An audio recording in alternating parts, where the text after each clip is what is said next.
hello beautiful YouTube community, and I might share this on Twitter X as well, if this is a really short chat. Let's talk about 3 tropes that are propped up by the algorithm that are always around these days. One's a trope about we are waiting for Russian collapse. The second's an algorithmic trope about the West waking up. And the third is a trope that's about debating the details, the territorial details of a Ukrainian victory. So with Crimea, without Crimea, with Crimea eventually, but not straight away, and so on. And let me say a couple of tiny things about the second 2 algorithmic tropes, and then I'll speak a bit about the first trope. So the idea that the West should wake up is not just algorithmically propelled, it's actually propelled by the expert community. The preponderance of expert articles basically are saying today that it's time to stabilize Ukraine, it's time to turn the tide because it's a hard situation now, and the West needs to wake up to the reality on the ground and stop daydreaming.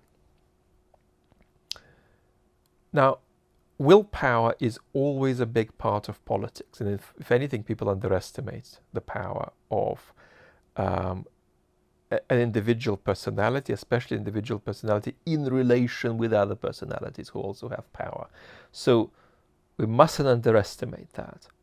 However, it would be in the realm of comedy to think that what is making the West tardy or inept or reluctant in its support for Ukraine is a lack of willpower. What we're looking at fundamentally is a lack of willpower in the context of a bigger problem, which is what I call democratic incapacity, which means that there are certain things like a proactive strategic approach toward global conflicts that are increasingly unavailable to contemporary Western democracies. And there is never a never there. Politics is never a never game. There is always a possibility to make a 1% difference and a 5% difference. But at the same time, there are social forces out there that you can only inflect, but you can't fundamentally change their momentum. So you're really talking about redirecting the flow of a river, but not reversing it. Now, the other algorithmic slogan that's out there is about debating the finer details of Ukraine's victory.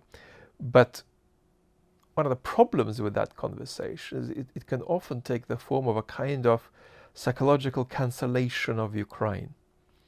Because folks on the front line, people who are really serious about how things are going now week by week, are going to be focused on the challenge of the situation, the desperation of the situation, and the need for stabilization and turning the tide, right?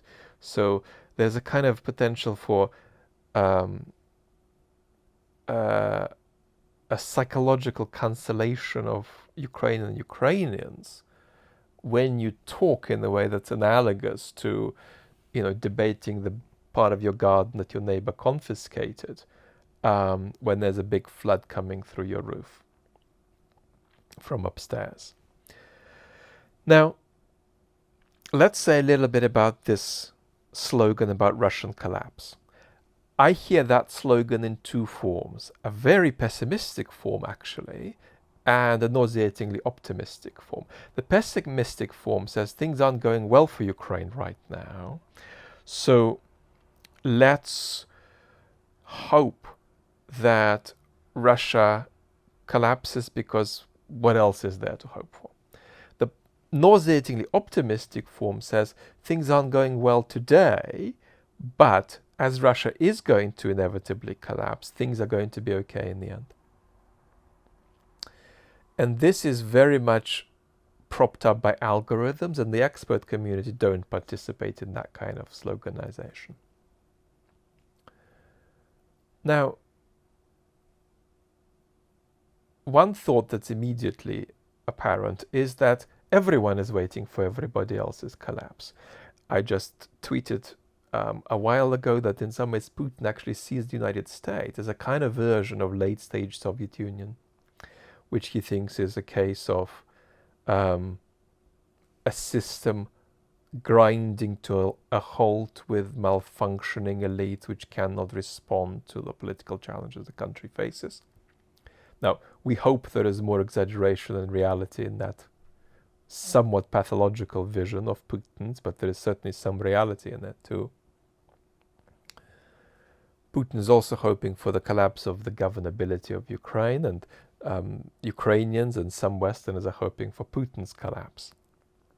But the point is that, especially if you're talking about Russia versus Ukraine, it's meaningless to talk about collapse on one side without relativizing it to the prospects of collapse on the other side. And as we stand in late 2024, economically and politically, Ukraine is more vulnerable than Russia. Now, there is a certain sense of inevitability of collapse for the Putin regime, namely that it is a kind of project that has nothing to offer. And that kind of project will eventually eat itself up, and eat itself up in a destructive manner. So, for instance, we can be confident that historically this war will go down as a disaster for Russia.